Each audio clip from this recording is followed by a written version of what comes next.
Hi, everybody. Mitch I'm here. Thanks for joining me today for the security news update. Let's see where we start here.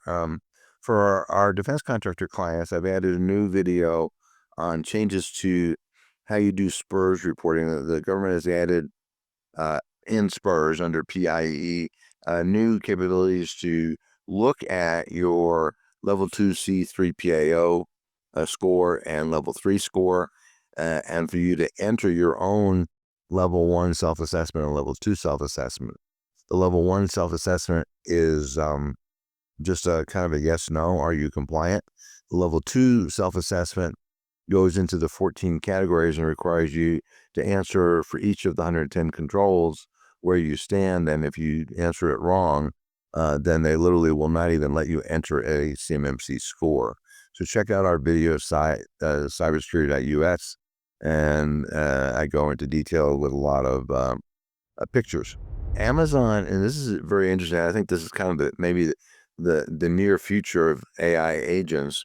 Amazon is suing Perplexity over their agentic AI browser called Comet. Here's the problem for Amazon. If you download and install Comet, and remember, this is a completely self-initiated thing. There's no automatic here. I don't think there's a lot that Amazon can hold its hat on, but they're hoping that they'll be able to sue Perplexity into compliance. Not clear, given the tens of billions of dollars behind Perplexity, whether they'll pull that off, but maybe. So here's the problem for Amazon. Amazon has spent years and years uh, nurturing their user interface in terms of how things work and how they expose users to different stuff and how they force users to go through gates in order to place an order and stuff. And if Perplexity orders, you tell Perplexity, go order me a pair of socks like the pair I ordered last month. Perplexity doesn't care about all that crap. And that scares the bejeebers, or some other word, out of Amazon, because all this work they did to try to hook their customer and get them to buy other stuff based on spur of the moment impulse is all lost in the trash can. And that has got to scare Bezos. And he doesn't control it. He has no control over it. On the other hand, this is something that the user asked Perplexity to do. So I'm not clear how they're going to go off and win this suit. Now, in the strange situation where they win, and I don't see that, but maybe, then Perplexity is just going to say, well, you don't really want to shop at Amazon because they're a bunch of jerks. But I can find 3 other places where you can buy that same pair of socks that you bought at Amazon. So let's just go buy it there. And the customer doesn't really care. The customer says, sure, I'll go buy that at site X or site Y. And Amazon now, not only do they lose the business, but they lose the customer. So I think this is a lose-lose deal for Amazon. They're trying to figure out how the hell they navigate this thing. Amazon has rarely been in a position where they're out of control. And I think this is one where they're out of control. So we will see. Also, in the security alerts, in the wake of the robbery, what you might call a daring daylight robbery of the Louvre in Paris, the result of a security audit done, and this is a long time ago, a decade ago, showed that the password to their video surveillance system was Louvre, and they also have a security system that comes from the big multinational Thales, and the password to that system was Thales. So makes you wonder, at least back then, whether or not the Louvre really had any security chops, which, given the pricelessness of their collection, seems really not great. So we'll see, and more will come out, unfortunately. In the CMMC section, I do what I do every week, which is pick out one item. And, people have been talking about the timeline of CMMC. And I'm not going to go into the whole timeline, but I will point out that this has been going around since 2013, when the original version of the 7012 DFARS came out. And then there was the OPM breach and the interim final rule, and it's been going on every 2-3 years, 1-2-3 years since 2013, finally, as of Monday, the final CMMC piece comes into play, and it will start being an RFP. So if you haven't gotten ready for it, you're behind the power curve, unfortunately. But now would be the time to do that. And the important issues and patches. This is pretty impressive. OpenAI signed a $38 billion deal with Amazon for compute resources. That's a lot of money, even in the AI space. And Amazon is going to build out server clusters for them using flagship NVIDIA Blackwell chips. Um, you know, the company, OpenAI, is valued at over $1 trillion, so they got the money to go do that.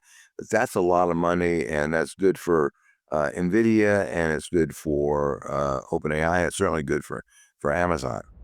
AMD found a bug that they are going to patch. This is bad. This is really bad. It allows their random number generator number to pass a random number of 0, which of course is not very random, not very secure, and get away with it. It affects the Zen 5 and chips, but only in the 16 and 32-bit versions of the random seed function. In order to use it, the hacker, or perhaps a hacker running in the user's environment, would need to have local admin permissions, which a lot of users have.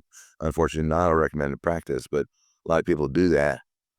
So patching is probably in order, I would say. And next, this is a kind of a regurgitation of an old problem. Hackers are exploiting the fact that .link files in an email, which you should never, ever, ever, ever execute, can contain malicious commands. Russia and North Korea figured that out. And as I said, it's an old bug. It's not really a bug, it's just the way it is. In order for this to work, the user has to unzip a zip file, get a warning for that, and then ignore more security warnings that pop up. So I guess if the users do all that, they get what they deserve. So certainly worthwhile warning your users about.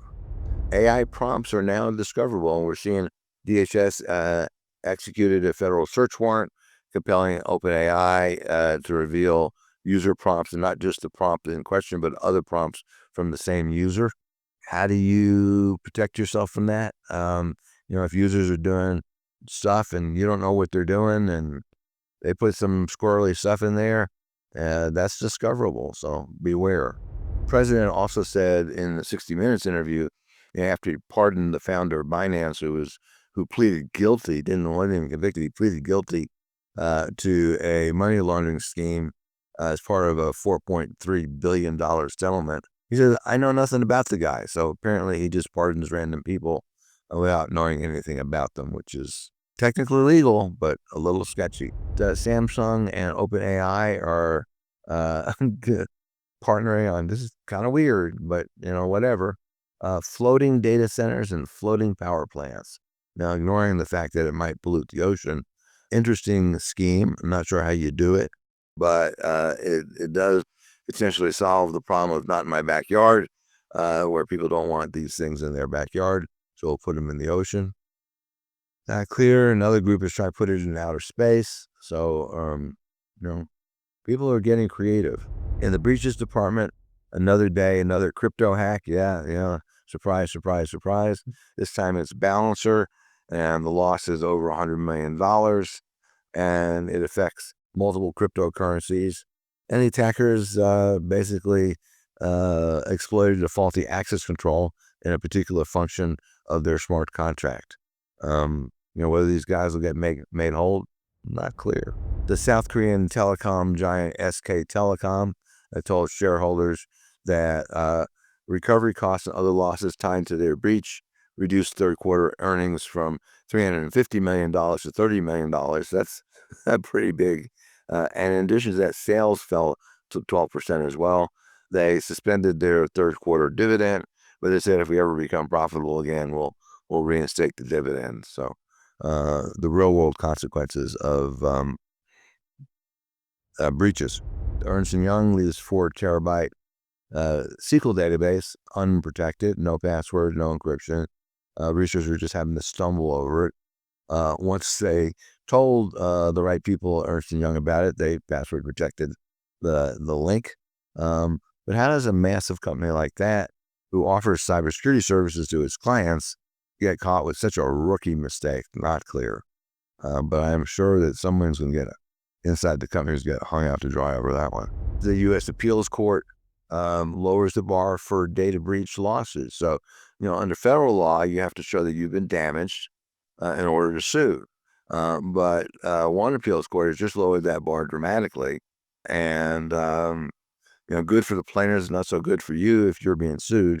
But we'll see whether it sticks and whether it makes it up to the Supremes at some point. But pretty straightforward. Lawmakers are saying that poor police practices, security practices, are exposing Flock surveillance cameras to hackers. Until recently, Flock didn't even require MFA because, after all, that's inconvenient for the cops. And minus MFA, it's easy to socially engineer the cops' credentials, which apparently the hackers have done, sell those credentials on the dark web. And now hackers have access to whatever the cops have access to, which is probably all of the Flock camera data. Flock is trying to clean up their act a little bit, but there's still some work to be done. ChatGPT is not different than any other piece of software. It has bugs, and these bugs are allowing rampant data theft. Not good, but a group of 7 bugs in the ChatGPT world, when chained together in different combinations, have different exploits, none of which are pretty. And in the security news bites for the week, a Florida woman uses AI. Great. What does she use it for? To make a false police report using pictures that she got ChatGPT to go build for her, and showing that there was a man in her house who wasn't in her house. But the police did figure it out, and now they're charging her. Toyota says that you now have to subscribe to some services.